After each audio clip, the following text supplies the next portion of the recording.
पद पंकज वंदना पद पंकज वंदना सिमरो अंगद दोख निकंदना दोख निकंदना अमरदास गोर हृदय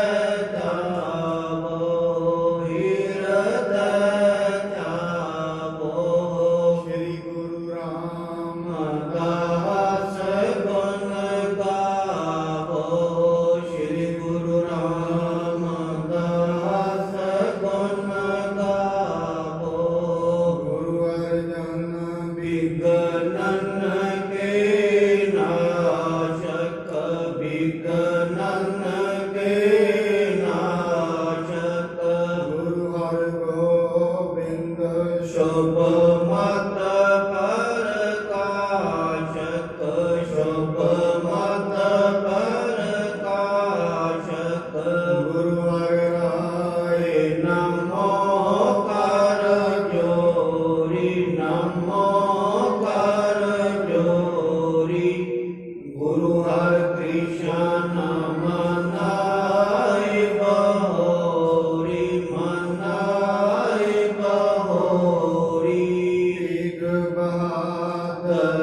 परम कृपाला जी परम कृपाला गुरु गोबिंद सिंह विशाला गुरु गोबिंद सिंह विशाला तरा पुर पुन पुन सीसा जी पुन पुन सीसा बंदो बार बार जगदीशा बंदो बार बार जगदीशा। श्री गुरु ग्रंथ साहिब महाराज जी की पावन पवित्र हजूरी अंदर सुभाएमान सतसंगी जनों, सतगुरु जी महाराज जदों परमेश्वर के नाम की गल करते हैं उसकी बंदगी ते अधीनगी की गल करते हैं। इको गल ते महाराज बार बार जोर देंदे ने, हे मनुख जे तू नाम जपना है, जे परमात्मा ते विश्वास रखना है फिर दृढ़ता नाल रखना। ते महाराज ने उदाहरण भी दित्तियां ने दो भगतां दियां अते ये समझाया भी है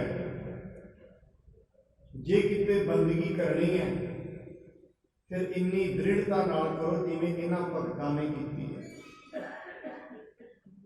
क्योंकि किसी भी जिंदगी के समय चों असीं अपनी जिंदगी का सबक लैंदे हां।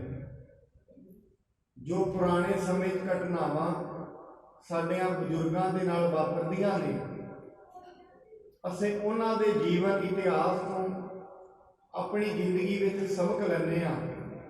जो गलतियां उन्हां ने कीतियां ने असीं ना दोहराईए। ऐसा इतिहास असीं अपने घरां चों सिੱਖਦੇ हां।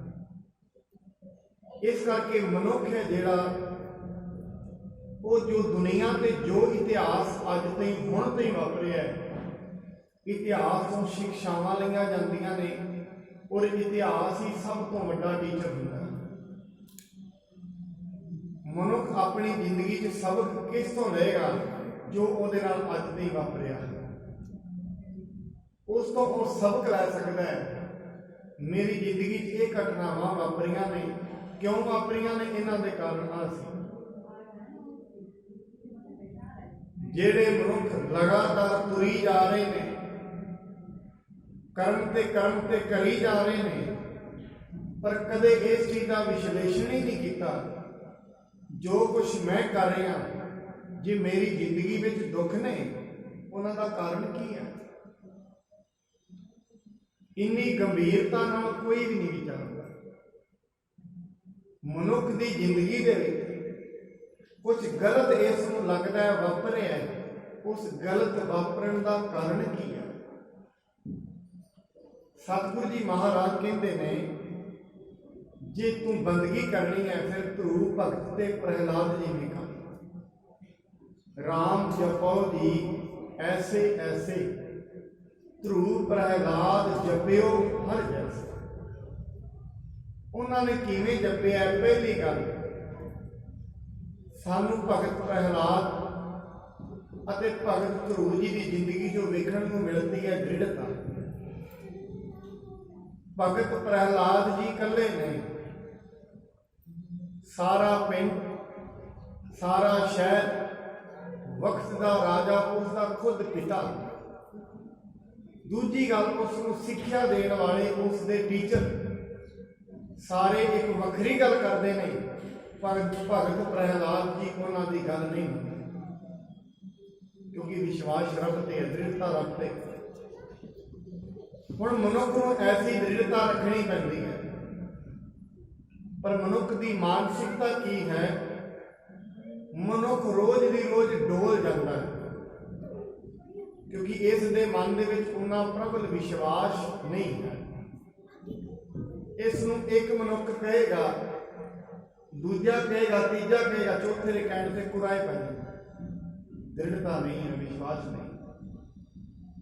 पर गुरबाणी दे विचों यह संदेश मिलता है। भगत प्रहलाद जी नूं उन्हां दी मां भी कहती है, बेटा तू रहण दे, रब रब ना जप, हरनाकश हरनाकश जपी जा। पिता कहता है, भावें मौके की राजनीतिक शक्ति है पिता, उन्होंने सिखाने वाले टीचर भी कहते हैं, उन्होंने नाल दी नाल उस समय की जनता भी कहती है, पर प्रहलाद जी कहते नहीं। हरनाकश कहता है, जले हरनाकश थले हरनाकश, पर नहीं, वो अपनी गल से अलिग नहीं, जले हरी थले। इथों यह पता लगता है मनुख उन्होंने जिंदगी तो यह सबक लै सकता है, भावें सारी दुनिया एक साइड हो जाए, जे परमात्मा की बंदगी करनी है फिर मनुख नूं अडिग रहना पड़ता है, ये सबक लैना पड़ता। पर मनुख का सुभाव डोलण वाला है, ताई गुरबाणी के विच ये अरदास भी है, डोलत ते राखो प्रभु नानक दे कर हथ। हे परमात्मा मैनू डोलन तो बचा, क्यों?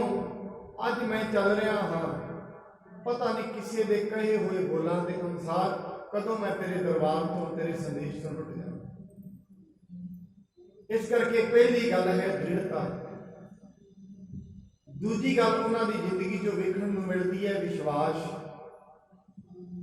परमात्मा के उत्ते विश्वास। और ये विश्वास की गल सानू सारे भगतां की जिंदगी चो वेखण नूं मिलती है।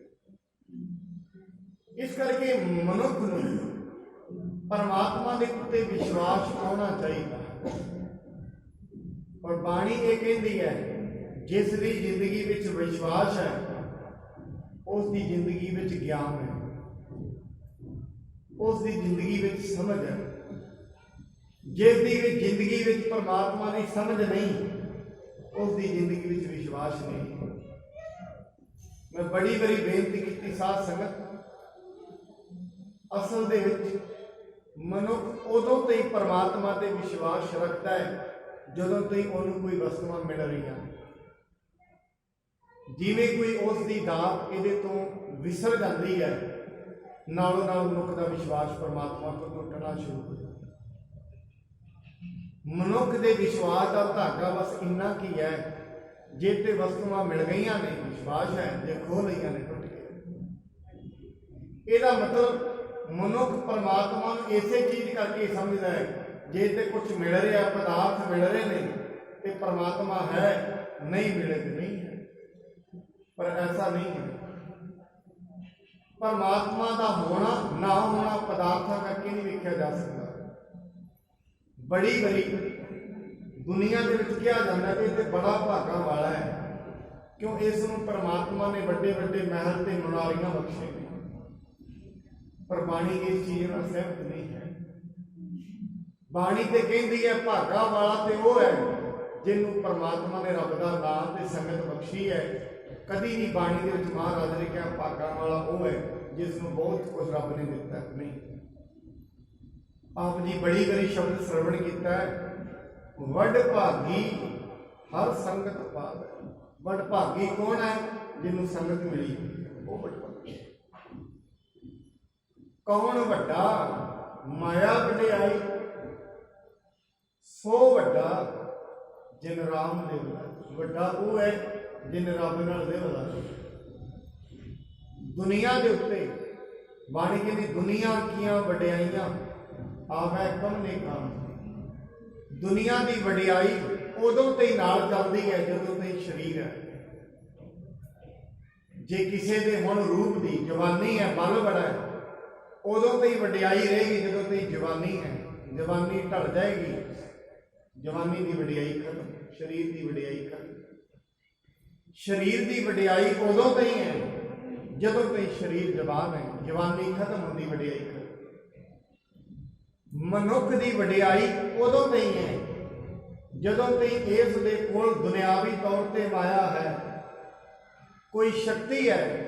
ਜਿਵੇਂ ਦੁਨੀਆ ਦੇ ਵਿੱਚੋਂ ਇਹਦੇ ਕੋਲ ਮਾਇਆ ਖਤਮ ਹੁੰਦੀ ਹੈ, ਵਡਿਆਈ ਵੀ ਨਾਲ ਨਾਲ ਹੀ ਖਤਮ ਹੋ ਜਾਂਦੀ। ਦੁਨੀਆ ਫਿਰ ਵਡਿਆਈ ਨਹੀਂ ਕਰਦੀ। ਵਡਿਆਈ ਉਸ ਦੀ ਹੁੰਦੀ ਹੈ ਦੁਨੀਆ ਦੇ ਵਿੱਚ ਜਿਸ ਦੇ ਕੋਲ ਮਾਇਆ ਹੈ, ਪਰ ਉਹ ਵਡਿਆਈ ਇੱਕ ਸੀਮਿਤ ਸਮੇਂ ਲਈ ਹੈ, 50 ਸਾਲ 60 ਸਾਲ 70 ਸਾਲ, ਜਦੋਂ ਤੇ ਉਹ ਜਿਉਂਦਾ ਹੈ। ਪਰ ਉਹਨਾਂ ਲੋਕਾਂ ਦੀ ਵਡਿਆਈ ਸਦਾ ਹੁੰਦੀ ਹੈ ਜਿਨ੍ਹਾਂ ਦੇ ਕੋਲ ਰੱਬ ਦਾ ਨਾਂ ਹੈ। ਯੁੱਗ ਬੀਤ ਜਾਂਦੇ ਨੇ। ਭਗਤ ਪ੍ਰਹਿਲਾਦ ਜੀ ਨੂੰ ਅੱਜ ਵੀ ਅਸੀਂ ਯਾਦ ਕਰਾਂ, ਯੁੱਗ ਬੀਤਦੇ, ਨਾਮ ਰਹਿਓ ਸਾਧੂ ਰਹਿਓ ਕਹੋ ਨਾਨਕ ਇਹ ਜਗਤ ਮੈਂ ਕਿਨ ਜਪਿਓ। ਜਿਨ੍ਹਾਂ ਨੇ ਰੱਬ ਦਾ ਨਾਂ ਜਪੇ ਉਹਨਾਂ ਦੀ ਵਡਿਆਈ ਸਦਾ ਹੀ ਸਦਾ, ਯੁੱਗ ਯੁੱਗ ਵਡਿਆਈ, ਯੁੱਗ ਯੁੱਗ ਸੋਭਾ। ਇਸ ਕਰਕੇ ਬਾਣੀ ਦੇ ਵਿੱਚ ਮਹਾਰਾਜ ਕਹਿੰਦੇ ਨੇ ਮਨੁੱਖ ਵਡਿਆਈ ਪਿੱਛੇ ਨਾ ਭੱਜ ਦੁਨੀਆ ਦੀ, ਕਿਉਂਕਿ ਇਹ ਵਡਿਆਈ ਤੇਰੀ ਜੀਵ ਆਤਮਾ ਨਾਲ ਨਹੀਂ ਨਿਭੇਗੀ। ਇਹ ਵਡਿਆਈ ਤੇਰੇ ਨਾਲ ਨਹੀਂ ਨਿਭੇਗੀ। ਵਡਿਆਈ ਉਦੋਂ ਤੇ ਹੀ ਨਾਲ ਹੈ ਜਦੋਂ ਤੇ ਤੇਰਾ ਸਰੀਰ ਹੈ। ਜਦੋਂ ਹੀ ਸਰੀਰ ਖਤਮ ਹੋਏਗਾ ਵਡਿਆਈਆਂ ਨਾਲ ਹੀ ਖਤਮ ਹੋ ਜਾਣਗੀਆਂ। ਸਰੀਰ ਵਡਿਆਈ ਉਦੋਂ ਤੇ ਹੀ ਹੈ ਜਦੋਂ ਤੇ ਮਾਇਆ ਹੈ। ਮਾਇਆ ਹੈ ਤੇ ਵਡਿਆਈ ਹੈ। ਕਈ ਵਾਰੀ ਅਸੀਂ ਵੇਖਦੇ ਹਾਂ ਕੋਈ ਪੁਲਿਸ ਦੇ ਵਿੱਚ ਅਫਸਰ ਹੈ, ਕੋਈ ਵੱਡਾ ਮੰਤਰੀ ਹੈ, ਉਦੋਂ ਤੇ ਉਸ ਦੀ ਬੜੀ ਜੈਜਾਕਾਰ ਹੁੰਦੀ ਹੈ ਜਦੋਂ ਤੇ ਉਹ ਮੰਤਰੀ ਪਦ ਦੇ ਨਾਲ ਜੁੜਿਆ ਹੋਇਆ। ਹੁਣ ਉਹਦੇ ਨਾਲ ਜੁੜ ਜਾਂਦਾ ਹੈ, ਫਿਰ ਉਹ ਸੋਚਣ ਲੱਗ ਜਾਂਦਾ ਲੋਕੀ ਮੇਰੀ ਬੜੀ ਵਡਿਆਈ ਕਰਦੇ। ਉਹਨੂੰ ਇਹ ਨਹੀਂ ਪਤਾ ਵਡਿਆਈ ਤੇਰੀ ਨਹੀਂ ਹੈ, ਇਹ ਪਦ ਦੀ ਹੈ, ਉਹ ਪੋਸਟ ਦੀ ਹੈ।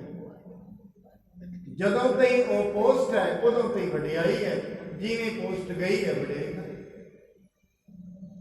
ਜਦੋਂ ਤੇ ਉਹ ਮੰਤਰੀ ਪਦ ਹੈ ਉਦੋਂ ਤੇ ਪੋਸਟ ਹੈ, ਜਦੋਂ ਉਹ ਗਿਆ ਕੋਈ ਨਹੀਂ ਪੁੱਛਦਾ। ਪ੍ਰਸ਼ਾਸਨਿਕ ਅਧਿਕਾਰੀ ਹੈ ਉਦੋਂ ਤੇ ਵਡਿਆਈ ਹੈ ਜਦੋਂ ਤੇ ਉਹਦੇ ਕੋਲ ਅਹੁਦਾ ਹੈ। ਜਿਵੇਂ ਅਹੁਦਾ ਚਲਾ ਜਾਂਦਾ ਹੈ ਵਡਿਆਈ ਵਿੱਚ। ਤਾਂ ਹੀ ਕਰਕੇ ਸਾਡੇ ਦੇਸ਼ ਦੇ ਵਿੱਚ ਇੱਕ ਕਹਾਵਤ ਹੀ ਪ੍ਰਚਲਿਤ ਹੋ ਗਈ, ਮਾਇਆ ਤੇਰੇ ਤੀਨ ਨਾਮ ਪਰਸੂ ਪਰਸਾ ਪਰਸਾ। ਕਹਿੰਦੇ ਇਹ ਮਾਇਆ ਇਹ ਤਿੰਨ ਨਾਮ ਮੇਰੇ ਨਹੀਂ ਹਨ, ਇਹ ਤੇਰੇ ਹੀ ਨੇ। ਕਹਿੰਦੇ ਕੋਈ ਮਨੁੱਖ ਸੀ ਪਹਿਲਾਂ, ਕੋਈ ਘਰ ਦੇ ਵਿੱਚ ਵਡਿਆਈ ਨਹੀਂ, ਕੋਈ ਮਾਇਆ ਨਹੀਂ ਸੀ, ਸਾਰੇ ਉਹਨੂੰ ਪਰਸੂ ਪਰਸੂ ਕਹਿੰਦੇ ਸੀ। ਥੋੜੀ ਜੀ ਮਾਇਆ ਆਈ, ਸਾਰੇ ਪਰਸਾ ਪਰਸਾ ਕਹਿਣ ਲੱਗੇ। ਉਹ ਕਹਿੰਦਾ ਉਹ ਮਨੁੱਖ ਕਹਿੰਦਾ ਜਦੋਂ ਵੀ ਮੈਨੂੰ ਕੋਈ ਸਲਾਮ ਕਰਦਾ ਹੁੰਦਾ ਸੀ ਨਾ, ਮੈਂ ਕੋ ਕਹਿ ਦਿੰਦਾ ਹੁੰਦਾ ਸੀ ਕਹਿ ਦਿਆਂਗੇ। ਜਦੋਂ ਵੀ ਕਿਸੇ ਨੇ ਮੈਨੂੰ ਨਮਸਕਾਰ ਕਰਨੀ, ਕਹਿੰਦੇ ਨਮਸਕਾਰ ਜੀ, ਉਹ ਕੋ ਕਹਿੰਦਾ ਸੀ ਕਹਿ ਦਿਆਂਗੇ। ਉਹਨੇ ਸੋਚਣਾ ਲੋਕਾਂ ਨੂੰ ਪੁੱਛਣਾ ਤੂੰ ਅੱਗੋਂ ਬੁਲਾਉਂਦਾ ਕਿਉਂ ਨਹੀਂ, ਤੂੰ ਐਵੇਂ ਕਿਉਂ ਕਹਿੰਦਾ ਮੈਂ ਕਹਿ ਦਿਆਂਗੇ। ਅੱਗੋਂ ਬੁਲਾ ਦੇਗਾ ਰਾਮ ਰਾਮ ਕਹਿੰਦਾ ਨਹੀਂ ਮੈਂ ਫਿਰ ਦੱਸਾਂ। ਅੰਤ ਚ ਉਹਦੇ ਕੋਲ ਹੋਰ ਮਾਇਆ ਵਧੀ, ਉਹਨੂੰ ਪਰਸਰਾਮ ਕਹਿਣ ਲੱਗਾ। ਮਾਇਆ ਵਧ ਗਈ, ਪਰਸਰਾਮ ਹੋ ਗਿਆ। ਸਤਿਕਾਰ ਨਾਲ ਨਾਮ ਉਹਦਾ ਹੀ ਲਿਆ ਜਾਂਦਾ ਹੈ ਜਿਹਦੇ ਕੋਲ ਕੋਈ ਪੋਸਟ ਹੈ। ਸਤਿਕਾਰ ਨਾਲ ਨਾਮ ਉਹਦਾ ਹੀ ਲਿਆ, ਸਤਿਕਾਰ ਉਹਨੂੰ ਹੀ ਮਿਲਦਾ ਜਿਹਦੇ ਕੋਲ ਕੋਈ ਪੋਸਟ ਹੈ ਦੁਨਿਆਵੀ ਤੌਰ ਤੇ। ਕਿਉਂਕਿ ਮਨੁੱਖ ਪਦਾਰਥਾਂ ਦੀ ਵੈਲਿਊ ਕਰਦਾ ਹੈ, याद रखना ਜਿਹੜੇ ਮਨੁੱਖਾਂ ਦੀ ਨਜ਼ਰ ਦੇ ਵਿੱਚ ਪਦਾਰਥਾਂ ਦੀ ਵੈਲਿਊ ਹੈ, ਉਹਨਾਂ ਦੀ ਨਜ਼ਰ ਦੇ ਵਿੱਚ ਪਰਮਾਤਮਾ ਦੀ ਕੋਈ ਵੈਲਿਊ ਨਹੀਂ ਹੈ। ਉਹਨਾਂ ਦੀ ਨਜ਼ਰ ਦੇ ਵਿੱਚ ਪਰਮਾਤਮਾ ਦੀ ਕੋਈ ਵੈਲਿਊ ਨਹੀਂ। ਜਿਨ੍ਹਾਂ ਦੀ ਨਜ਼ਰ ਦੇ ਵਿੱਚ ਪਰਮਾਤਮਾ ਦੀ ਵੈਲਿਊ ਹੈ, ਉਹਨਾਂ ਦੀ ਨਜ਼ਰ ਦੇ ਵਿੱਚ ਪਦਾਰਥਾਂ ਦੀ ਕੋਈ ਵੈਲਿਊ ਨਹੀਂ। ਗੁਰੂ ਨਾਨਕ ਸਾਹਿਬ ਜੀ ਮਹਾਰਾਜ ਇੱਕ ਬੰਨੇ ਮਲਕ ਭਾਗੋ ਹੈ, ਇੱਕ ਬੰਨੇ ਭਾਈ ਲਾਲੋ ਹੈ। ਬਾਬੇ ਨਾਨਕ ਦੀ ਨਜ਼ਰ ਦੇ ਵਿੱਚ ਪਰਮਾਰਥ ਵਾਲਾ ਉੱਚਾ ਹੈ, ਨੇਕ ਕਮਾਈ ਵਾਲਾ ਉੱਚਾ ਹੈ। ਬਾਬਾ ਨਾਨਕ ਜੀ ਭਾਈ ਲਾਲੋ ਦੇ ਕਰ ਦਿੰਦੇ, ਮਲਕ ਭਾਗੋ ਦੇ ਨਹੀਂ। ਅੱਜ ਵੀ ਭਗਤ ਉਹਦੇ ਨਾਲ ਜੁੜਦੇ ਨੇ ਜਿਹਦੀ ਕਮਾਈ ਉੱਚੀ ਹੈ, ਜਿਹਦਾ ਵਿਹਾਰ ਉੱਚਾ। ਇਹੀ ਤੇ ਪਹਿਚਾਣ ਹੈ ਭਗਤ ਦੀ। ਤਾਂ ਹੀ ਕਹਿੰਦੇ ਨੇ ਭਗਤਾਂ ਤੈ ਸੰਸਾਰੀਆਂ ਜੋੜ ਕਦੇ ਨਾ ਆਏ। ਕਾਰਨ ਕੀ ਹੈ? ਜਿਹੜਾ ਭਗਤ ਹੁੰਦਾ ਹੈ ਉਹਦਾ ਜੋੜ ਕਿਹਦੇ ਨਾਲ ਜੁੜੇਗਾ? ਜਿਹਦੇ ਕਰਮ ਚੰਗੇ ਨੇ, ਜਿਹਦੀ ਕਮਾਈ ਚੰਗੀ ਹੈ। ਨਹੀਂ, ਮਨੁੱਖ ਆਪਣੇ ਨਿੱਜੀ ਲਾਲਚ ਦੇ ਲਈ ਵੇਖਿਆ ਜਾਂਦਾ ਹੈ, ਧਾਰਮਿਕ ਭੇਖ ਧਾਰਨ ਕਰਕੇ ਵੀ ਉਹਨਾਂ ਲੋਕਾਂ ਲਈ ਗੁੰਮਾ ਕਰੀ ਜਾਂਦੇ ਨੇ ਜਿਨ੍ਹਾਂ ਕੋਲ ਮਾਇਆ। ਧਾਰਮਿਕ ਲੋਕ ਵੀ ਉਹਨਾਂ ਦੇ ਇਹ ਬੜੇ ਵੱਡੇ ਆਫਿਸਰ ਨੇ ਜੀ, ਬੜੀ ਲੋਕਾਂ ਦੀ ਸੇਵਾਵਾਂ ਕਰਦੇ ਨੇ। ਇਹੋ ਜਿਹੀਆਂ ਗੱਲਾਂ ਮੈਂ ਅਕਸਰ ਆਪਾਂ ਸੁਣੀਆਂ। ਉਹ ਜਦੋਂ ਪਰਸਰਾਮ ਬਣਦਾ ਹੈ, ਰੋਜ਼ ਹੀ ਕਹਿੰਦਾ, ਕਹਿ ਦਿਆਂਗੇ। ਉਹ ਅਸਲ 'ਚ ਪੁੱਛਦੇ ਨੇ ਇਹਦਾ ਕਾਰਨ ਕੀ ਹੈ? ਉਹ ਕਹਿੰਦਾ ਅਸਲ ਦੇ ਵਿੱਚ ਇਹ ਨਮਸਕਾਰ ਮੈਨੂੰ ਨਹੀਂ ਬੁਲਾ ਰਹੇ, ਮੈਂ ਤੇ ਇੱਥੇ ਹੀ ਫਿਰਦਾ ਹੁੰਦਾ ਸੀ, ਕਿਸੇ ਨੇ ਮੈਨੂੰ ਸਤਿ ਸ੍ਰੀ ਅਕਾਲ ਨਹੀਂ ਸੀ। ਇਹ ਸਾਰੀ ਦੀ ਸਾਰੀ ਨਮਸਕਾਰ ਹੋ ਰਹੀ ਹੈ ਜਿਹੜੀ ਮੇਰੇ ਘਰ ਤਜੋਰੀ ਪਈ ਹੈ। ਮੈਂ ਤਾਂ ਹੀ ਕਹਿਣਾ ਹੈ ਵੀ ਭਾਈ ਕਹਿ ਦਿਆਂਗੇ। ਮੈਂ ਇਹਨਾਂ ਨੂੰ ਕਹਿ ਦਿੰਦਾ, ਉੱਥੇ ਜਾ ਕੇ ਆਪਣੀ ਤਜੋਰੀ ਸਾਹਮਣੇ ਖੜਾ ਹੋ ਜਾਂਦਾ, ਉੱਥੇ ਜਾ ਕੇ ਕਹਿ ਦਿੰਦਾ ਫਲਾਣਾ ਵੀ ਤੈਨੂੰ ਨਮਸਕਾਰ ਬੁਲਾਉਂਦਾ ਸੀ, ਫਲਾਣਾ ਵੀ ਤੈਨੂੰ ਨਮਸਕਾਰ ਬੁਲਾ ਰਿਹਾ ਸੀ, ਫਲਾਣਾ ਵੀ ਬੁਲਾ ਰਿਹਾ ਸੀ। ਮੈਨੂੰ ਕਹਿੰਦੇ ਨਮਸਕਾਰ ਕਰ। ਬੰਦਿਆਂ ਨੂੰ ਕੌਣ ਨਮਸਕਾਰ ਕਰਦਾ? ਬੰਦਿਆਂ ਦੀ ਕੌਣ ਜ਼ਿਆਦਾ ਕਰਦਾ? ਇਸ ਕਰਕੇ ਜਿਹੜੀ ਸਤ ਸੰਗਤ ਹੈ, ਸਤ ਸੰਗਤ ਮਨੁੱਖ ਦੇ ਕਰਮ ਬਦਲਦੀ ਹੈ, ਇਹਨੂੰ ਵਡਭਾਗੀ ਬਣਾਉਂਦੀ ਹੈ। ਇਸ ਦੀ ਜ਼ਿੰਦਗੀ ਜਿਹੜੀ ਅਜਾਈ ਜਾ ਰਹੀ ਹੈ, ਅਗਿਆਨਤਾ ਦੇ ਨਾਲ ਜਾ ਰਹੀ ਹੈ, ਮੋਹ ਦੇ ਵਿੱਚ, ਜਾਤਾਂ ਧਰਮਾਂ ਬੰਧਨਾਂ ਦੇ ਝਗੜਿਆਂ ਵਿੱਚ ਜਾ ਰਹੀ ਹੈ, ਇਸ ਨੂੰ ਸੁਰਤ ਜਾਗਦੀ ਹੈ। ਔਰ ਇਹ ਜਿਹੜੀ ਸੁਰਤ ਹੈ, ਇਹ ਪਰਮਾਤਮਾ ਨਾਲ ਜੁੜਨ ਲਈ ਤਿਆਰ ਹੁੰਦੀ ਹੈ। ਸੰਗਤ ਵਿੱਚ ਆ ਕੇ ਆਓ, ਜੋ ਅਸੀਂ ਲੜੀਵਾਰ ਕਥਾ ਸਰਵਣ ਕਰ ਰਹੇ ਹਾਂ। ਭਾਈ ਗੁਰਦਾਸ ਜੀ ਮਹਾਰਾਜ, ਉਹਨਾਂ ਨੂੰ ਬਾਬਾ ਪ੍ਰੀਤੀ ਚੰਦ ਮਹਾਦੇਵ ਜੀ ਅਕਸਰ ਗਾਲਾਂ ਕੱਢਦੇ ਨੇ। ਕਿਉਂ? ਕਿਉਂਕਿ ਉਹਨਾਂ ਨੂੰ ਲੱਗਦਾ ਹੈ ਉਹਨਾਂ ਦੇ ਕਰਕੇ ਉਹਨਾਂ ਦਾ ਧੰਦਾ ਖਰਾਬ ਹੋ ਰਿਹਾ। ਕਿਉਂਕਿ ਸਾਧ ਸੰਗਤ, ਜਿਹੜਾ ਮਨੁੱਖ ਦੇ ਲੋਭ ਦੇ ਵਿੱਚ ਸਾਥ ਦੇਵੇ, ਉਹਦੇ ਨਾਲ ਮੋਹ ਆਉਂਦਾ ਹੈ। ਜਿਹੜਾ ਲੋਭ ਦੇ ਵਿੱਚ ਅੜ ਜਾਵੇ, ਉਹਦੇ ਤੇ ਕਰੋ। ਇਹ ਲੋਭ ਤੇ ਮੋਹ ਦਾ ਸਾਰਾ ਕੰਮ। ਕਦੇ ਵੇਖਣਾ, ਜਿਹੜਾ ਸਾਡੀ ਗੱਲ ਦੇ ਵਿੱਚ, ਮਨੁੱਖ ਦੀ ਗੱਲ ਵਿੱਚ ਜਿਹੜਾ ਮਨੁੱਖ ਸਾਥ ਦੇਵੇਗਾ, ਉਹਦੇ ਨਾਲ ਸਾਨੂੰ ਮੋਹ ਆ ਜਾਏਗਾ। ਜਿਹੜਾ ਸਾਡੀ ਗੱਲ ਨੂੰ ਕੱਟੇਗਾ, ਉਹਦੇ ਨਾਲ ਕ੍ਰੋਧ ਆ ਜਾਏਗਾ। ਇਹ ਵਿਧਾਨ ਹੈ।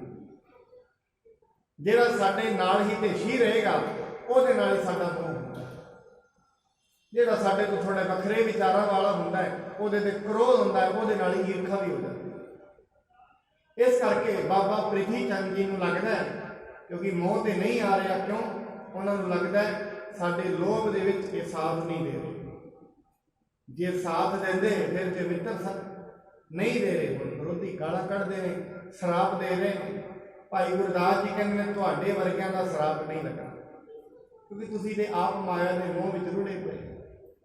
ਕਈ ਵਾਰੀ ਵੇਖਿਆ ਜਾਂਦਾ ਹੈ, ਇੱਕ ਮਨੁੱਖ ਜਿਹੜਾ ਆਪ ਹੀ ਪਤਾ ਨਹੀਂ ਕਿੰਨੇ ਪਤਿਤ ਕਰਮ ਕਰਦਾ ਹੈ, ਤੇ ਲੋਕਾਂ ਨੂੰ ਇਹ ਕਹਿ ਦਿੰਦਾ ਮੈਂ ਤੈਨੂੰ ਸ਼ਰਾਪ ਦੇ ਦਿਆਂ। ਐਸੇ ਮਨੁੱਖ ਦੇ ਸ਼ਰਾਪ ਨਹੀਂ ਲੱਗਦੇ। ਐਸੇ ਦੇ ਸ਼ਰਾਪਾਂ ਤੋਂ ਡਰਨ ਦੀ ਲੋੜ ਵੀ ਨਹੀਂ। ਨਾ ਤੇ ਜਿਹੜਾ ਬਾਣੀ ਦੀ ਮਨੁੱਖ ਪਰਮਾਤਮਾ ਦੀ ਰਜ਼ਾ ਵਿੱਚ ਪਹੁੰਚ ਗਿਆ, ਉਹ ਤੇ ਨਾ ਕਿਸੇ ਨੂੰ ਸ਼ਰਾਪ ਦਿੰਦਾ ਤੇ ਨਾ ਵਾਰੀ ਦਿੰਦਾ। ਉਹ ਤੇ ਇਹਨਾਂ ਚੀਜ਼ਾਂ ਨੂੰ ਉੱਤੇ ਨਹੀਂ। ਸ਼ਰਾਪ ਤੇ ਵਾਰ ਦੇ ਵਿੱਚ ਉਹੀ ਜੁੜਿਆ ਹੁੰਦਾ ਹੈ ਜਿਹਨੇ ਆਪਣਾ ਕੋਈ ਧੰਦਾ ਤੇ ਬਿਜ਼ਨਸ ਚਲਾਉਣੇ ਨੇ। ਹੋਰ ਜਿਹੜਾ ਪਰਮਾਤਮਾ ਨਾਲ ਜੁੜ ਗਿਆ, ਉਹ ਐਸੇ ਕਾਰਜਾਂ ਵਿੱਚ ਨਹੀਂ ਰਹਿੰਦਾ। ਉਹ ਇੱਕੋ ਹੀ ਗੱਲ ਕਹਿੰਦਾ ਹੈ, ਭਾਈ ਉਹਦੇ ਕੀ ਅਰਦਾਸ ਕਰੋ। ਪਰਮਾਤਮਾ ਨੂੰ ਚੰਗਾ ਲੱਗੇਗਾ, ਤੁਹਾਡਾ ਸਾਥ ਉਹ ਦੇਵੇਗਾ। ਮੈਂ ਸਾਥ ਕਿਵੇਂ ਦੇ ਸਕਦਾ ਹਾਂ? ਮੈਂ ਤੇ ਆਪ ਉਹਦੇ ਅਧੀਨ ਹਾਂ। ਸੋ ਆਓ, ਜਿਵੇਂ ਹੁਣ ਅੱਗੇ ਕਥਾ ਚੱਲਦੀ ਹੈ, ਸਰਵਣ ਕਰੀਏ। ਆਰੰਭ ਕਰਨ ਤੋਂ ਪਹਿਲਾਂ ਬਖਸ਼ੇ ਗੁਰੂ ਜੀ ਵੱਲੋਂ ਬਖਸ਼ੇ ਗੁਰੂ ਮੰਤਰ ਨਾਲ ਸੰਗ ਪਾਈਏ। ਸਤਨਾਮ ਸ੍ਰੀ ਵਾਹਿਗੁਰੂ ਸਾਹਿਬ ਜੀ। ਸਤਨਾਮ ਸ੍ਰੀ ਵਾਹਿਗੁਰੂ ਸਾਹਿਬ ਜੀ।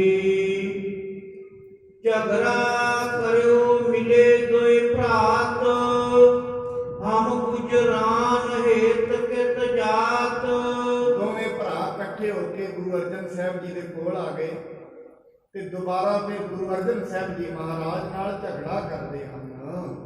ਗੁਰ ਕੋ ਮਾਰਿਓ ਇਹੋ ਗੁਰਦਾਸ, ਲੈਣ ਨ ਦੇਤ ਕਿਤੂ ਧਨ ਪਾਸ।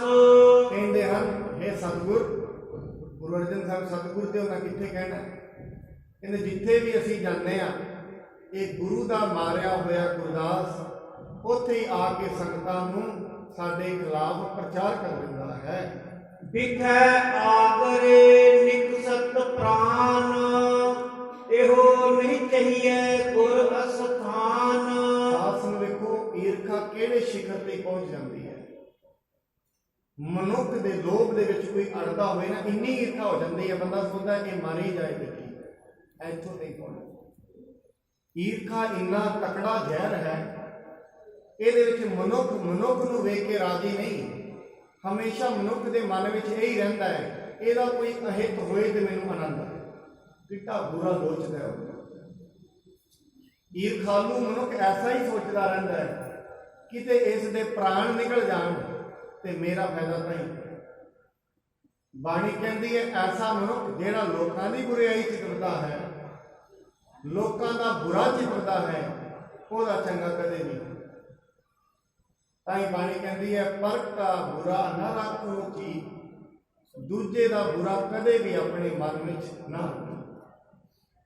ਬਾਬਾ ਪ੍ਰਿਥੀ ਚੰਦ ਕਹਿੰਦੇ ਨੇ, ਕਹਿੰਦੇ ਇਹ ਗੁਰਦਾਸ ਗੁਰੂ ਰਾਮਦਾਸ ਜੀ ਨੇ ਆਗਰੇ ਭੇਜਿਆ ਸੀ, ਜੇ ਕਿਤੇ ਉੱਥੇ ਹੀ ਇਹਦੇ ਪ੍ਰਾਣ ਨਿਕਲ ਜਾਂਦੇ ਤੇ ਚੰਗਾ ਸੀ।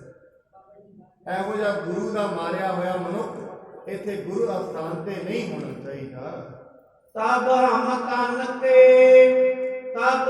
ਧਨ ਕੇ ਸਦ ਹੀ ਪਾਵਤ, ਲੇਤ ਦੇਤ ਖਰਚਤ ਨਿਤ ਖਾਵਤ। ਕਹਿੰਦੇ ਹਨ ਫਿਰ ਅਸੀਂ ਬੜੇ ਤਰੀਕੇ ਦੇ ਨਾਲ ਧਨ ਖਾਣਾ ਸੀ, ਇਹ ਵਿੱਚ ਰੋਕ ਅਡਾਉਂਦਾ ਹੈ, ਇਹਨੇ ਨਹੀਂ ਸੀ ਉਡਾਉਂਦੀ। ਕਈ ਵਾਰੀ ਮਨੁੱਖ ਅਕਸਰ ਇਹ ਸੋਚਦੇ ਨੇ, ਦੂਜੇ ਨੂੰ ਕਹੀ ਜਾਣਗੇ ਈਰਖਾ ਦੇ ਵਿੱਚ ਲੱਗੇ, ਮੈਨੂੰ ਲੱਗਦਾ ਇਹਦਾ ਸਮਾਂ ਨੇੜੇ ਹੀ ਹੈ, ਇਹ ਤੇ ਸਾਲ 2 ਸਾਲ ਦਾ ਹੀ ਮਹਿਮਾਨ ਹੈ, ਇਹ ਜਾਣ ਹੀ ਵਾਲਾ। ਉਸ ਨੂੰ ਇਹ ਨਹੀਂ ਪਤਾ ਇਹ ਤੇ ਚਲੋ ਸਾਲ 2 ਸਾਲ ਦਾ ਮਹਿਮਾਨ ਹੈ, ਤੂੰ ਕੀ ਪਤਾ 4 ਮਹੀਨਿਆਂ ਦਾ ਹੈ, ਕੀ ਪਤਾ ਲੱਗਾ। ਸਾਰੇ ਹੀ ਮਹਿਮਾਨ ਨੇ, ਹੈ ਤੇ ਸਾਰੇ ਹੀ ਮਹਿਮਾਨ ਨੇ। ਬਾਣੀ ਦੇ ਵਿੱਚ ਤਾਂ ਹੀ ਬਾਣੀ 'ਚ ਮਹਾਰਾਜ ਕਹਿੰਦੇ ਨੇ, ਕਹਿੰਦੇ ਹੇ ਮਨੁੱਖ ਜਦੋਂ ਰਹਿਣਾ ਹੀ ਨਹੀਂ ਹੈ ਇਸ ਦੁਨੀਆ ਤੇ ਫਿਰ ਝਗੜਦਾ ਕਿਉਂ? ਜਦ ਰਹਿਣਾ ਨਾ ਹੀ ਏਤ ਜਗ ਤਾਂ ਕਾਹੇ ਤਗਾਰ ਵਹੰਡੀ ਹੈ। ਕਿਹੜੀ ਚੀਜ਼ ਦਾ ਮਨ ਕਰਦਾ? ਕਿਉਂ ਤੂੰ ਕਿਹੜਾ ਸਦਾ ਇੱਥੇ ਬਣਿਆ ਰਹਿਣਾ? ਕਿਹਨਾਂ ਚੀਜ਼ਾਂ ਪਿੱਛੇ ਝਗੜਾ ਕਰਦਾ? ਆਪਣੀ ਜ਼ਿੰਦਗੀ ਨੂੰ ਆਨੰਦ 'ਚ ਜੀ, ਅੱਜ ਵਿੱਚ ਜੀ। ਦੂਜਿਆਂ ਨੂੰ ਤੂੰ ਮਹਿਮਾਨ ਦੱਸਦਾ। ਕਈ ਵਾਰੀ ਬਜ਼ੁਰਗਾਂ ਨੂੰ ਲੋਕੀ ਕਹਿੰਦੇ ਚਲੋ ਹੁਣ ਤੇ ਬਜ਼ੁਰਗ ਹੀ ਹੋ ਗਿਆ, ਇਹ ਜ਼ਰੂਰੀ ਨਹੀਂ ਹੈ। ਜਿਹੜਾ ਬਜ਼ੁਰਗ ਹੋ ਗਿਆ ਉਹੀ ਮਹਿਮਾਨ ਹੈ, ਜਿਹੜਾ ਜਵਾਨ ਹੈ ਉਹ ਕਿਹੜਾ ਮਹਿਮਾਨ ਨਹੀਂ ਹੈ? ਇੱਥੇ ਕਿਹੜਾ ਧਰਤੀ ਤੇ ਹੁਕਮ ਪਾਸ ਹੋਇਆ ਵੀ ਜਵਾਨਾਂ ਜਾਣਾ ਹੀ ਨਹੀਂ ਹੈ? ਇੱਥੇ ਕੋਈ ਪਤਾ ਨਹੀਂ। ਚਲੋ ਠੀਕ ਹੈ, ਕਿਸੇ ਦੀ ਸਿਹਤ ਨੂੰ ਵੇਖ ਕੇ ਅਸੀਂ 2 ਸਾਲ ਦਾ ਮਹਿਮਾਨ ਦੱਸ ਦੇਵਾਂਗੇ, ਠੀਕ ਹੈ। ਜਿਹੜਾ ਵੇਖ ਰਿਹਾ 10 ਸਾਲਾਂ ਦਾ ਹੋਏਗਾ, 20 ਦਾ ਹੋਏਗਾ, ਠੀਕ ਹੈ। ਹੁਣ ਜਿਹੜਾ 45 ਸਾਲਾਂ ਦਾ ਹੈ ਤੇ ਕਿਸੇ 60 ਸਾਲਾਂ ਦੇ 70 ਸਾਲਾਂ ਦੇ ਬਜ਼ੁਰਗ ਨੂੰ ਕਹਿ ਰਿਹਾ ਇਹ ਤੇ 50-70 ਸਾਲਾਂ ਦਾ ਮਹਿਮਾਨ ਹੈ, ਆਪ ਜਿਹੜਾ 25 ਸਾਲਾਂ ਦਾ ਹੋਏਗਾ ਹੈ ਤੇ ਮਹਿਮਾਨ ਹੀ। ਮਹਿਮਾਨ ਤੇ ਮਹਿਮਾਨ ਹੀ ਰਹੇਗਾ, ਮਾਲਕ ਨਹੀਂ ਕਦੇ ਬਣ ਪਾਏ। ਇਸ ਕਰਕੇ ਬਾਣੀ ਦੇ ਵਿੱਚ ਮਹਾਰਾਜ ਕਹਿੰਦੇ ਹੋਏ ਰਹੋ ਮਹਿਮਾਨ।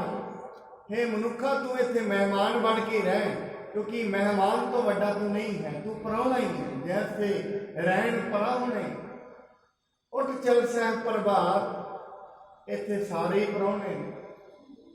ਔਰ ਠੀਕ ਹੈ, ਪ੍ਰਾਹੁਣੇ ਪਤਾ ਵੀ ਕਿਵੇਂ ਰਹਿੰਦੇ ਹੁੰਦੇ ਨੇ, ਕਦੇ ਵੇਖਣਾ ਪ੍ਰਾਹੁਣੇ ਕਿਸੇ ਦੇ ਘਰ ਜਾਂਦੇ ਨੇ ਨਾ, ਉਹਨਾਂ ਨੂੰ ਕਦੇ ਚਿੰਤਾ ਨਹੀਂ ਹੁੰਦੀ, ਉਹ ਸਭ ਖੁਸ਼ ਹੁੰਦੇ ਨੇ, ਚਲੋ ਅੱਜ ਰੋਟੀ ਪਾਣੀ ਨਹੀਂ ਬਣਾਉਣੀ ਪਈ, ਇਹਦੇ ਘਰ ਚੱਲ। ਅਤੇ ਕਈ ਪ੍ਰਕਾਰ ਦੀਆਂ ਰੋਟੀਆਂ ਮਿਲਣੀਆਂ, ਖੁਸ਼ ਹੁੰਦੇ ਨੇ। ਹਾਂ, ਇਹ ਵੀ ਹੈ, ਪ੍ਰਾਹੁਣਾ ਜਿਹੜਾ ਹੁੰਦਾ ਹੈ, ਜਿਹਦੇ ਘਰ ਬਣ ਕੇ ਜਾਂਦਾ ਉਹਦੇ ਅਧੀਨ ਹੁੰਦਾ ਹੈ, ਉਹ ਕੁਝ ਵੀ ਛਕਾਏ ਕੋਈ ਖਾਣਾ ਪੈਂਦਾ। ਵਧੀਆ ਛਕਾ ਦੇਗਾ ਤਾਂ ਵੀ ਰਹਿਣਾ ਪੈਂਦਾ ਹੈ, ਕੁਝ ਹੋਰ ਛਕਾਏਗਾ ਤਾਂ ਵੀ ਰਹਿਣਾ ਹੈ, ਤੇ ਅਗਲੇ ਦੇ ਅਧੀਨ ਹੈ ਜਿਹਦੇ ਘਰ ਮਹਿਮਾਨ ਗਿਆ। ਬਾਣੀ ਸਤਿਗੁਰੂ ਜੀ ਕਹਿੰਦੇ ਨੇ, ਤੂੰ ਵੀ ਇਹ ਧਰਤੀ ਤੇ ਰੱਬ ਦੇ ਘਰ ਵਿੱਚ ਮਹਿਮਾਨ ਹੈ, ਜੈਸਾ ਉਹ ਛਕਾ ਰਿਹਾ ਉਸਾ ਹੀ ਵਾਹਿਗੁਰੂ ਬੇਨਤੀ ਛਕਦਾ, ਤੂੰ ਮਹਿਮਾਨ ਹੈ, ਤੂੰ ਇਹ ਧਰਤੀ ਤੇ ਮਹਿਮਾਨ ਹੈ। ਇਹ ਜਗ ਸੱਚੇ ਕੀ ਹੈ ਕੋਠੜੀ, ਸੱਚੇ ਕਾਸ਼, ਇਹ ਸੱਚੇ ਬਣਾਏ ਹੋਏ ਜਗਤ ਦੇ ਘਰ ਵਿੱਚ ਤੂੰ ਆਇਆ, ਉਹਦੇ ਘਰ ਵਿੱਚ ਮਹਿਮਾਨ ਹੈ, ਉਹਨੇ ਤੇ ਦੁਨੀਆ ਬਣਾਈ ਹੈ। ਬਾਣੀ ਦੇ ਵਿੱਚ ਮਾਤੂ ਕਾਹੇ ਡੋਲੇ ਪ੍ਰਾਣੀਆਂ, ਤੁਧ ਰਾਖੇਗਾ ਸਿਰਜਣਹਾਰ, ਜਿਨ ਪੈਦਾਇਸ਼ ਤੂੰ ਕੀਆ ਸੋਈ ਦੇ ਆਧਾਰ। ਤੈਨੂੰ ਤੇ ਬਣਾਇਆ ਗਿਆ ਹੈ ਕੁਝ ਸਮੇਂ ਵਾਸਤੇ, ਥੋੜੇ ਸਮੇਂ ਵਾਸਤੇ ਤੂੰ ਹੈ। ਬਾਣੀ ਤੈਨੂੰ ਖਿੰਨ ਪਲ ਦਾ ਟਾਈਮ ਦਿੰਦੀ ਹੈ, ਕਿਉਂਕਿ ਪਤਾ ਹੀ ਨਹੀਂ ਲੱਗਦਾ ਹੈ ਕਦੋਂ ਜਵਾਨੀ ਤੋਂ ਬੁਢੇਪਾ ਆ ਜਾਂਦਾ, ਪਤਾ ਹੀ ਨਹੀਂ। ਮਨੁੱਖ ਕਦੇ ਪਿੱਛੇ ਮੁੜ ਕੇ ਵੇਖੇ ਨਾ, ਕਈ ਬਜ਼ੁਰਗ ਕਹਿੰਦੇ ਨੇ ਆ ਕੱਲ ਦੀਆਂ ਤੇ ਗੱਲਾਂ ਨੇ, ਸਕੂਲੇ ਜਾਈਦਾ ਹੁਣ ਕੱਲ ਦੀਆਂ ਤੇ ਗੱਲਾਂ ਨੇ, ਫਲਾਣੇ ਕੱਲ ਦੀਆਂ, ਕਿਉਂਕਿ ਲੱਗਦਾ ਹੀ ਨਹੀਂ ਹੈ, ਅਸੀਂ ਬਜ਼ੁਰਗ ਹੋ ਗਏ ਹਾਂ, ਲੱਗਦਾ ਹੀ ਨਹੀਂ। ਮਨੁੱਖ ਇਵੇਂ ਕਹਿ ਕੱਲ ਦੀਆਂ ਤੇ ਗੱਲਾਂ ਨੇ, ਕਿਉਂਕਿ ਸਮਾਂ ਬੜੀ ਸਪੀਡ ਨਾਲ ਨਿਕਲਦਾ ਹੈ। ਮਨੁੱਖ ਕਿਤੇ ਨਾ ਕਿਤੇ ਫਸਿਆ ਹੋਇਆ ਹੈ ਮੋਹ ਦੇ ਵਿੱਚ, ਲੋਭ ਵਿੱਚ, ਉਸ ਨੂੰ ਪਤਾ ਹੀ ਨਹੀਂ ਹੈ ਸਮਾਂ ਕਿਵੇਂ ਨਿਕਲ ਜਾਂਦਾ ਹੈ। ਕਿਉਂ ਕਰ ਹਮ ਕਰ ਹੈ ਗੁਜਰਾਨ, ਤੁਮ ਹੀ ਕੋ ਧਨ ਦੇਤ ਜਹਾਨ। ਕਹਿੰਦੇ ਸਤਿਗੁਰੂ ਜੀ ਸਾਨੂੰ ਇਹ ਦੱਸੋ ਅਸੀਂ ਗੁਜ਼ਾਰਾ ਕਿਵੇਂ ਕਰਾਂਗੇ, ਕਿਉਂਕਿ ਸਾਰੇ ਲੋਕ ਤੁਹਾਨੂੰ ਹੀ ਧਨ ਦੇ ਜਾਂਦੇ ਹਨ। ਹਮ ਭੀ ਪੁੱਤਰ ਪਿਤਾ ਕੇ ਅਹਿ, ਤਿਮ ਤੁਮ ਕਰੋ ਗੁਜ਼ਾਰੋ ਲਹਿ। ਕਹਿੰਦੇ ਅਸੀਂ ਵੀ ਤੇ ਤੁਹਾਡੇ ਪਿਤਾ ਦੇ ਪੁੱਤਰ ਹਾਂ, ਤੁਹਾਡੇ ਭਰਾ ਹਾਂ, ਫਿਰ ਸਾਨੂੰ ਵੀ ਤੇ ਉਵੇਂ ਹੀ ਗੁਜ਼ਾਰਾ ਕਰਨਾ ਪੈਣਾ ਹੈ। ਨਾ ਤੁਰ ਭਲੀ ਬਾਤ ਇਹੋ ਨਾਹੀ, ਚਾਹੇ ਪੁਕਾਰੂ ਚਿਤ ਪਤ ਪਾਹੀ। ਕਹਿੰਦੇ ਨੇ ਇਸ ਕਰਕੇ ਇਹ ਚੰਗੀ ਗੱਲ ਨਹੀਂ ਹੈ ਜੇ ਸਾਨੂੰ ਤੁਸੀਂ ਕੁਝ ਨਾ ਦਿੱਤਾ, ਅਸੀਂ ਬਾਦਸ਼ਾਹ ਦੇ ਕੋਲ ਜਾਵਾਂਗੇ, ਉਹ ਬਾਦਸ਼ਾਹ ਦੇ ਕੋਲ ਜਾ ਕੇ ਤੁਹਾਡੀ ਸ਼ਿਕਾਇਤ ਕਰਾਂਗੇ। ਸ੍ਰੀ ਅਰਜਨ ਟਿਕ ਨਰ ਬਹੁ ਆਏ, ਕਹੋ ਦੋਹਨ ਕੋ ਸਕਲ ਸੁਨਾਏ। ਗੁਰੂ ਅਰਜਨ ਦੇਵ ਪਾਸ ਬਹੁਤ ਮਨੁੱਖ ਆਏ ਤੇ ਉਹਨਾਂ ਦੋਹਾਂ ਨੇ ਆਪਣੀ ਬਿਰਥਾ ਸੁਣਾਈ ਹੈ। ਤਬ ਗੁਰਦਾਸ ਆਦ ਹੈ ਜੇਈ, ਕਛ ਇਨ ਦੇਹੋ ਸਮਝਾਵਹਿ ਤੇਈ। ਗੁਰੂ ਅਰਜਨ ਸਾਹਿਬ ਜੀ ਕੋਲ ਬੈਠੇ ਨੇ, ਬਾਕੀ ਸੇ ਕਹਿੰਦੇ ਚਲੋ ਸਤਿਗੁਰੂ ਜੀ ਇਹਨਾਂ ਨੂੰ ਵੀ ਕੁਝ ਦੇ ਦਿਓ, ਇਹ ਵੀ ਭਰਾ ਹੀ ਨੇ, ਝਗੜਾ ਖਤਮ ਹੋ ਜਾਏਗਾ, ਇਹਨਾਂ ਦਾ ਵੀ ਜਿਹੜਾ ਰੋਟੀ ਪਾਣੀ ਹੈ ਉਹ ਚੱਲਦਾ ਰਹੇਗਾ। ਦੋਏ ਦਿਸ ਮਹਿ ਫਿਰ ਕਰ ਬਹੁ ਬਾਰ, ਚਾਹਤ ਭਏ ਮਿਟਾਵਨ ਰਾਰ। ਸਾਰੇ ਕਹਿੰਦੇ ਨੇ ਮਹਾਰਾਜ, ਸਾਰੇ ਸਿੱਖ ਬੈਠੇ ਨੇ ਸਤਿਗੁਰੂ ਜੀ ਦੇ ਅੱਗੇ ਹੀ ਤਿਆਰ ਨੇ, ਉਹਨਾਂ ਤੇ ਪਹਿਲਾਂ ਹੀ ਸਾਰਾ ਕੁਝ ਦਿੱਤਾ ਹੋਇਆ ਸੀ, ਤੇ ਕਹਿੰਦੇ ਨੇ ਸਾਨੂੰ ਦੇ ਦਿਓ ਸਾਰਾ ਕੁਝ। ਉਹ ਤੇ ਕਹਿੰਦੇ ਨੇ ਸਾਨੂੰ ਪਦਾਰਥਾਂ ਦੀ ਜ਼ਰੂਰਤ ਨਹੀਂ, ਪਰ ਸਿੱਖ ਕਹਿੰਦੇ ਨੇ ਮਹਾਰਾਜ ਚਲੋ ਠੀਕ ਹੈ, ਕੁਝ ਇਹਨਾਂ ਨੂੰ ਦੇ ਦਈਏ, ਜਿਹੜਾ ਗੁਰੂ ਘਰ ਦਾ ਝਗੜਾ ਹੈ ਉਹ ਖਤਮ ਹੋ ਜਾਏਗਾ। ਕਛ ਕੋ ਦੁਕਾਨਨ ਕੋ ਤਹਿ ਭਾਰਾ, ਅਰ ਜਗਾਤ ਜੋ ਆਏ ਬਜ਼ਾਰਾ। ਇਸ ਕਰਕੇ ਕੁਝ ਦੁਕਾਨਾਂ ਦਾ ਕਿਰਾਇਆ, ਕਿਉਂਕਿ ਸਾਧ ਸੰਗਤ ਅੰਮ੍ਰਿਤਸਰ ਜਿਹੜਾ ਪਾਵਨ ਸ਼ਹਿਰ ਹੈ, ਉਹ ਸ਼ਹਿਰ ਨੂੰ ਵਸਾਉਣ ਵਾਲੇ ਗੁਰੂ ਰਾਮਦਾਸ ਜੀ ਮਹਾਰਾਜ ਜੀ, ਇਸ ਕਰਕੇ ਪਹਿਲੇ ਸਮਿਆਂ ਵਿੱਚ ਜਿਵੇਂ ਅੱਜ ਦੁਕਾਨਾਂ ਤੋਂ ਕਿਰਾਇਆ ਵਸੂਲਿਆ ਜਾਂਦਾ ਹੈ, ਪਹਿਲਾਂ ਉਸ ਸਮੇਂ ਚੁੰਗੀ ਵਸੂਲੀ ਜਾਂਦੀ ਸੀ। ਸਾਰੀਆਂ ਦੁਕਾਨਾਂ ਗੁਰੂ ਜੀ ਨੇ ਵਸਾਇਆ ਸੀ, ਇਸ ਕਰਕੇ ਕਹਿੰਦੇ ਨੇ ਕੁਝ ਦੁਕਾਨਾਂ ਦਾ ਕਿਰਾਇਆ ਤੇ ਕੁਝ ਚੁੰਗੀ ਹੈ ਜਿਹੜੀ ਕੁਝ ਹਿੱਸੇ ਦੀ, ਉਹ ਇਹਨਾਂ ਨੂੰ ਦੇ ਦੇਣੀ ਚਾਹੀਦੀ ਹੈ। ਸੋ ਸਭ ਪ੍ਰਿਥੀਏ ਕੋ ਤਬ ਦੀਨ, ਚੌਕ ਪਾਸੀਆਂ ਕੋ ਜਹ ਚੀਨ। ਇੱਕ ਅੰਮ੍ਰਿਤਸਰ ਦੇ ਵਿੱਚ ਅੱਜ ਵੀ ਚੌਕ ਹੈ, ਪਾਸੀ ਚੌਕ। ਉਹ ਜਿਹੜਾ ਚੌਕ ਹੈ ਪਾਸੀ ਖੱਤਰੀ ਕੁਲ ਦੇ ਮਨੁੱਖ ਸਨ, ਉਹਨਾਂ ਨੇ ਉਹ ਬਣਾਇਆ ਸੀ। ਪਾਸੀ ਖੱਤਰੀ ਕੁਲ ਅੰਮ੍ਰਿਤਸਰ ਦੇ ਪੱਛਮ ਵਾਲੇ ਬੰਨੇ ਉਹ ਚੌਕ ਹੈ।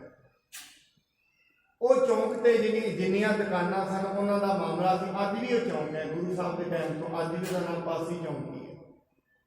ਉਹ ਚੌਂਕ ਦੀਆਂ ਦੁਕਾਨਾਂ ਦੇ ਵੀ ਜਿੰਨੀ ਚੁੰਗੀ ਹੈ, ਕਿਰਾਇਆ ਹੈ, ਉਹ ਵੀ ਬਾਬਾ ਪ੍ਰਿਥੀ ਚੰਦ ਨੂੰ ਦੇ ਦਿੱਤਾ ਗਿਆ ਹੈ। महादेव को सो थल दयो, धन जगात को तिसने लयो। ਪਾਸੀ ਚੌਂਕ ਹੈ ਜਿਹੜਾ, ਉਹਦਾ ਸਾਰਾ ਧਨ ਬਾਬਾ ਮਹਾਦੇਵ ਜੀ ਨੂੰ ਦੇ ਦਿੱਤਾ ਗਿਆ ਹੈ। इम दोनों को हित गुजरान, लेकर करह निबाहन खान। ਇਸ ਕਰਕੇ ਦੋਵਾਂ ਨੂੰ ਹੀ ਦੇ ਦਿੱਤਾ, ਭਾਈ ਜਾਓ ਤੁਸੀਂ ਵੀ ਗੁਜ਼ਾਰਾ ਕਰੋ, ਆਪਣੇ ਪਰਿਵਾਰਾਂ ਨੂੰ ਪਾਲੋ। ਇਹ ਜਿਹੜਾ ਕੰਮ ਹੈ ਗੁਰੂ ਸਾਹਿਬ ਜੀ ਨੇ ਕਰ ਦਿੱਤਾ ਹੈ। पूजा संगत की सब जोए, श्री सतगुर अर्जन की सोए। ਸੰਗਤ ਦੀ ਜਿੰਨੀ ਵੀ ਪੂਜਾ ਆਉਂਦੀ ਹੈ, ਜੋ ਵੀ ਸੰਗਤ ਮਾਇਆ ਚੜਾਉਂਦੀ ਹੈ, ਇਹ ਜਿਹੜੀ ਸਾਰੀ ਮਾਇਆ ਹੈ, ਸਾਰੇ ਕਹਿੰਦੇ ਇਹ ਗੁਰੂ ਘਰ ਦੀ ਹੈ, ਇਹ ਫਿਰ ਸ਼੍ਰੀ ਗੁਰੂ ਅਰਜਨ ਸਾਹਿਬ ਜੀ ਦੇ ਦਰਬਾਰ ਵਿੱਚ ਹੀ ਲੱਗਿਆ ਕਰੇਗੀ। चलन लग्यो ऐसे व्यवहार, ते तीनों भ्रात मेल को तार। ਐਵੇਂ ਕਰਕੇ ਫਿਰ ਜਿਹੜਾ ਗੁਜ਼ਾਰਾ ਹੈ ਉਹ ਚੱਲਣ ਲੱਗਾ। ਹੁਣ ਤਿੰਨੇ ਭਰਾ ਹਨ, ਮਹਾਰਾਜ ਸਾਹਿਬ ਜੀ, ਬਾਬਾ ਪ੍ਰਿਥੀ ਚੰਦ, ਬਾਬਾ ਮਹਾਦੇਵ ਜੀ, ਹੁਣ ਆਪਸ ਦੇ ਵਿੱਚ ਮਿਲ ਕੇ ਹੀ ਉਹ ਦੋਵੇਂ ਜਣੇ ਕਾਰ ਕਰ ਰਹੇ ਹਨ। रामदासपुर बास करंते, दुर्यो शरीका कर बरतंते। ਕਹਿੰਦੇ ਰਹਿੰਦੇ ਤੇ ਅੰਮ੍ਰਿਤਸਰ ਵਿੱਚ ਨੇ, ਉੱਤੋਂ ਉੱਤੋਂ ਦੇ ਗੁਰੂ ਜੀ ਦੇ ਬਣਦੇ ਨੇ, ਵਿੱਚੋਂ ਵਿੱਚੋਂ ਸ਼ਰੀਕਾ ਵੀ ਕਰੀ ਜਾਂਦੇ, ਕਿਉਂਕਿ ਸਾਧ ਸੰਗਤ ਜਿਹੜੀ ਅੰਦਰ ਦੀ ਤਾਕਤ ਹੈ, ਪਰਾਈ ਤਾਕਤ, ਇਹ ਬਿਨਾਂ ਸੰਗਤ ਤੋਂ ਨਹੀਂ ਮਿਟਦੀ ਹੈ, ਬਿਨਾਂ ਬੰਦਗੀ ਤੋਂ ਨਹੀਂ ਮਿਟਦੀ। ਔਰ ਮੈਂ ਬੜੀ ਵਾਰੀ ਇਹ ਬੇਨਤੀ ਅੱਗੇ ਵੀ ਕੀਤੀ ਹੈ, ਸਾਧ ਸੰਗਤ, ਜੇ ਕੋਈ ਇਹ ਮਨੁੱਖ ਕਹਿੰਦਾ ਹੋਏ ਅਸੀਂ ਕਦੇ ਕਿਸੇ ਦਾ ਬੁਰਾ ਹੀ ਨਹੀਂ ਕੀਤਾ, ਮੈਂ ਕਦੀ ਕਿਸੇ ਦਾ ਮਾੜਾ ਹੀ ਨਹੀਂ ਸੋਚਿਆ, ਔਰ ਸੰਗਤ ਵਿੱਚ ਨਹੀਂ ਆਉਂਦਾ ਹੈ, ਕਦੇ ਬੰਦਗੀ ਨਹੀਂ ਕਰਦਾ, ਸਰਾਸਰ ਝੂਠ ਬੋਲਦਾ, ਉਸ ਤੋਂ ਵੱਡਾ ਝੂਠਾ ਕੋਈ ਨਹੀਂ। ਬਾਣੀ ਕਹਿੰਦੀ ਤਾਕਤ ਵਿਸਰਦੀ ਉਦੋਂ ਹੈ ਜਦੋਂ ਮਨੁੱਖ ਪਰਮਾਤਮਾ ਦੀ ਬੰਦਗੀ ਕਰਦਾ, ਉਸ ਤੋਂ ਬਿਨਾਂ ਵਿਸਰਦੀ ਨਹੀਂ। ਕਿਉਂ? ਕਿਉਂਕਿ ਜਦੋਂ ਪਰਮਾਤਮਾ ਦੀ ਬੰਦਗੀ ਮਨੁੱਖ ਕਰਦਾ ਹੈ, ਉਹਨੂੰ ਪਰਮਾਤਮਾ ਦਾ ਡਰ ਪੈ ਜਾਂਦਾ ਹੈ। ਜਿਵੇਂ ਜਿਵੇਂ ਉਹਦਾ ਨਾਮ ਜਪਦਾ ਹੈ, ਮਨੁੱਖ ਦਾ ਅਗਿਆਨ ਖਤਮ ਹੁੰਦਾ ਹੈ, ਉਹਨੂੰ ਗਿਆਨ ਕੀ ਹੁੰਦਾ ਹੈ, ਮੈਂ ਕੁਝ ਨਹੀਂ ਹਾਂ। ਉਸ ਨੂੰ ਇਹ ਪਤਾ ਲੱਗ ਜਾਂਦਾ ਹੈ ਮੇਰਾ ਇੱਕ ਇੱਕ ਕਰਮ ਨੋਟ ਹੁੰਦਾ ਹੈ। ਉਹ ਮਨੁੱਖ ਫਿਰ ਆਪਣੇ ਕਰਮਾਂ ਤੋਂ ਹੀ ਡਰਦਾ ਹੈ, ਕਰਮ ਕਮਾਉਣ ਤੋਂ ਹੀ ਡਰਦਾ ਹੈ, ਬਾਕੀ ਤੇ ਗੱਲਾਂ ਹੀ ਦੂਰ ਨੇ। ਜਦੋਂ ਮਨੁੱਖ ਪਰਮਾਤਮਾ ਦੇ ਨੇੜੇ ਲੱਗ ਜਾਂਦਾ ਹੈ, ਆਪਾਂ ਕਹਿੰਦੇ ਉਹ ਸਾਰਾ ਕੁਝ ਹੀ ਛੱਡ ਦਿੰਦਾ ਹੈ। ਕਿਉਂ? ਉਹਨੂੰ ਸਾਰੀ ਅਸਲੀਅਤ ਦਾ ਗਿਆਨ ਹੋ ਜਾਂਦਾ ਹੈ। ਬਾਣੀ ਕਹਿੰਦੀ ਵਿਸਰ ਗਈ